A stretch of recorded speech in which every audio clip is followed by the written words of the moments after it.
지금 누리고 있는 그 무엇도 당연한 건 하나도 없습니다. 감사를 해야 하는 이유인 것입니다. 니콜라스라는 사람이 교회 목사님을 찾아가서 넋두리를 합니다. 목사님, 감사를 하면서 살라는데 도대체 뭘 감사해야 되는 겁니까? 저는 감사할 만한 게 없습니다. 지금 형제님이 가지고 있는 것과 형제님을 괴롭히는 문제들에 대해서 한번 적어보십시오. 그 말을 듣고 한참을 고민하던 니콜라스는 다시 얘기합니다. 목사님, 아무리 생각해도 저는 감사할 만한 내용이 없습니다.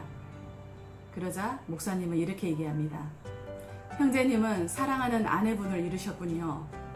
고인의 명복을 빕니다. 이 말을 듣던 니콜라스는 깜짝 놀랍니다.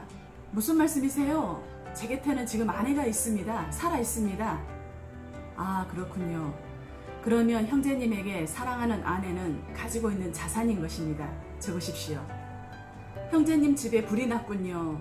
이걸 어쩌나. 이 말을 듣던 니콜라스는 또 깜짝 놀랍니다. 목사님 무슨 말씀이세요? 저희 집에 불이 난 적이 없습니다. 그 말을 듣던 목사님은 니콜라스에게 얘기합니다. 아, 그렇군요. 형제님에게는 지금 편하게 쉴 수 있는 집이 있습니다. 그것 또한 가지고 있는 자산이니 거기에 적으십시오. 직장에서 해고를 당하셨군요. 이걸 어쩌죠? 안 됐습니다. 다른 직장을 알아보셔야 되겠네요. 이 말을 듣던 니콜라스는 정색을 합니다. 무슨 말씀이세요, 목사님? 저는 지금 직장을 잘 다니고 있습니다. 아, 그렇군요. 직장에서 해고되지 않고 할 수 있는 일이 있다는 것은 그것 또한 행복입니다. 감사할 일입니다. 형제님이 가지고 있는 자산에 지금 적으십시오. 이렇듯 자신에겐 일상인 것들이 어느 누군가에게는 절실한 것이 될 수가 있습니다. 감사는 사전적인 의미로는 고마움을 느낀다는 뜻인데 어떤 칼럼에서는 감사를 정신적으로 신과 화합하고 합의를 이루는 과정이라고 표현하기도 하더군요. 감사할 일들을 끌어당기려 하다 보면 긍정적인 면들에 초점을 맞출 수밖에 없기 때문에 좋은 일들이 찾아오게 됩니다. 감사를 하기 위한 가장 좋은 방법으로 감사일기를 추천합니다. 필라델피아 긍정심리학자들이 400명을 대상으로 하루 3가지 감사한 일을 쓰게 했습니다. 그 결과 우울증이 감소하고 염증 지수가 떨어졌으며 암세포를 극복할 수 있는 면역력이 증가되었습니다. 뿐만 아니라 수면의 질도 높여주고 피로를 감소시켜주며 심장 기능을 유지하기 위한 효율성도 높여주었음을 알 수 있었습니다.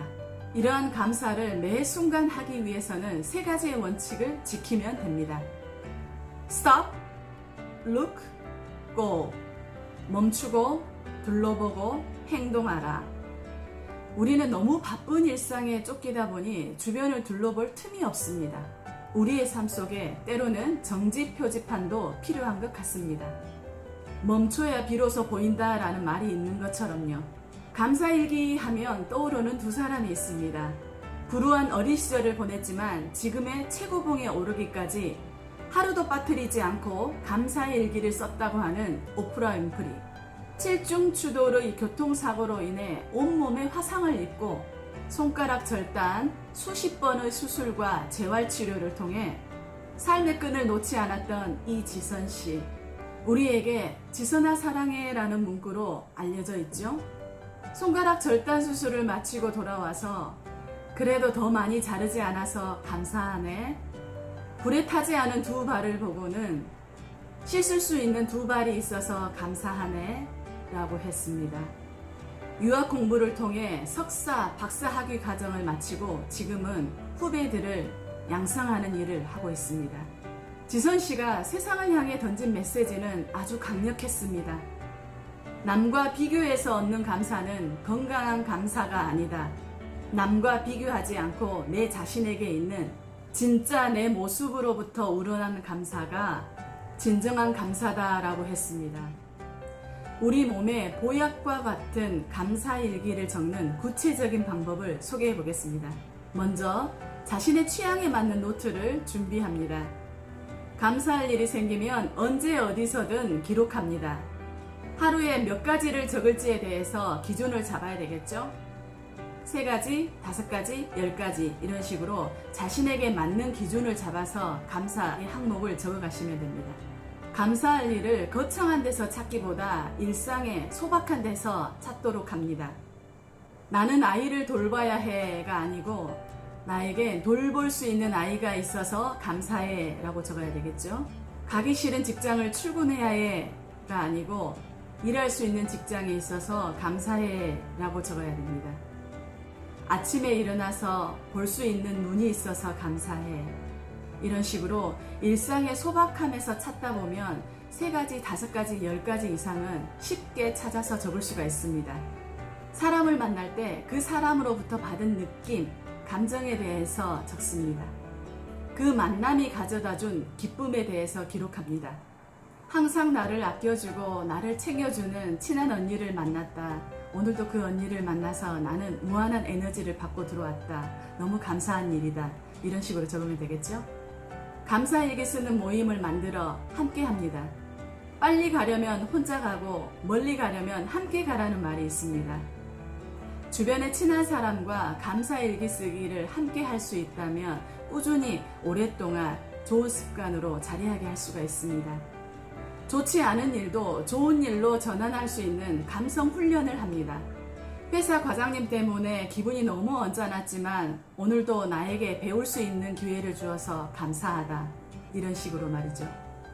이렇게 쓸 수 있는 여건이 되지 않을 땐 하루 몇천 번씩 감사합니다 라고 말하면 쓰는 것과 같은 효과가 있다고 합니다. 어떤 사람은 개수기를 사용하여 하루 10,000번씩 말한다고 하네요. 오프라 윈프리의 메시지를 전하며 마무리하겠습니다. 항상 감사하는 마음을 가지기는 쉽지가 않다.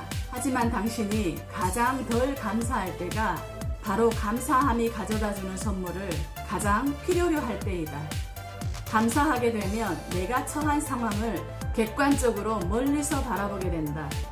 그뿐만 아니라 어떠한 상황이라도 바꿀 수가 있다. 감사한 마음을 가지면 당신의 주파수가 변하고 부정적인 에너지가 긍정적인 에너지로 바뀐다. 감사하는 것이야말로 당신의 일상을 바꿀 수 있는 가장 빠르고 쉬우며 강력한 방법이다. 여러분들도 감사일기 쓰는 습관 실천해 보시기 바랍니다. 오늘 제가 준비한 영상은 여기까지입니다. 고맙습니다.